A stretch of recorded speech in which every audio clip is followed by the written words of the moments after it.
हमें अक्सर शादियों पे जाके शादियों वाला सैलेड खाने का बहुत शौक होता है और अक्सर हम लोग यही कहते हैं कि खाना पावे लब्बे ना लब्बे, सैलेड ज़रूर लबना चाहिए। आज मैं आप लोगों के लिए बेहतरीन से सैलेड की रेसिपी लेके आई हूँ जो आप घर में बना सकते हैं और शादियों से कई गुना ज़्यादा अच्छा घर में तैयार होगा। बिस्मिल्लाहिर्रहमानिर्रहीम, अस्सलाम वालेकुम एवरीवन। मेरा नाम है फ़ातिमा और आप देख रहे हैं एफएम्स बावर्ची खाना। चलिए आज की रेसिपी स्टार्ट करते हैं। सबसे पहले हम रशियन सैलड की क्रीम रेडी करेंगे। यहाँ पे मेरे पास एक अदद क्रीम का पैकेट था, टेट्रा पैक वाली मैंने क्रीम इस्तेमाल की है। 1 कप के बराबर मैंने इसमें मेयोनीज़ शामिल किया है। फिर हम इसमें डालेंगे चंद मसाले। सबसे पहले मैंने डाला है 1/4 टीस्पून नमक, 1/4 टीस्पून काली मिर्च का पाउडर, 1 छोटी चम्मच चाट मसाला पाउडर और 2 बड़े चम्मच पिसी हुई चीनी के। ये पाउडर शुगर मैंने इस्तेमाल की है।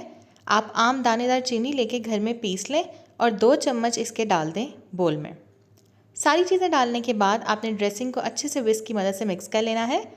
जब आप ये काम कर लेंगे ना, समझिए आपने 90% काम तो अपना कंप्लीट कर लिया है। और देखा आपने, ये घर की चीज़ों के साथ बहुत ही आसानी से बनके रेडी हो चुकी है और बहुत ही मज़े की ड्रेसिंग तैयार होती है।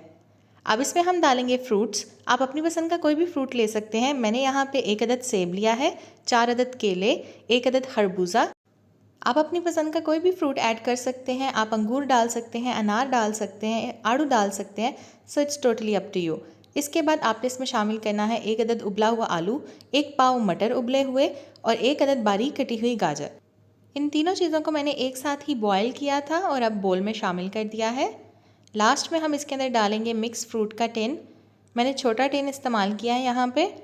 अगर आपके पास नहीं है, आप स्किप करना चाहते हैं तो स्किप भी कर सकते हैं, लेकिन डालेंगे तो इससे बहुत अच्छा टेस्ट आता है।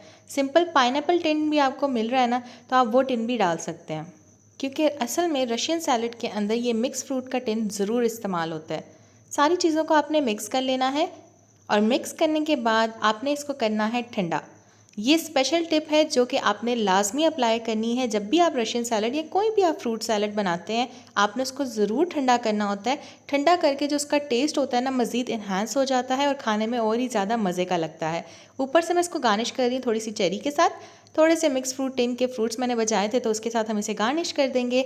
रेसिपी ज़रूर ट्राई कीजिएगा, मुझे फीडबैक दीजिएगा कि आप लोगों को आज की ये मज़ेदार सी छोटी सी आसान सी रेसिपी कैसी लगी। मैं मिलूंगी आपसे मज़ीद अच्छी रेसिपी के साथ। तब तक के लिए अपना बहुत सारा ख्याल रखिएगा, मुझे दुआ में याद रखिएगा। चैनल पर नहीं है, चैनल को सब्सक्राइब करके बेल आइकन प्रेस कर दीजिएगा। साथ ही साथ वीडियो को लाइक, शेयर और कॉमेंट भी कीजिएगा। Thank you so much for watching. अल्लाह हाफिज़।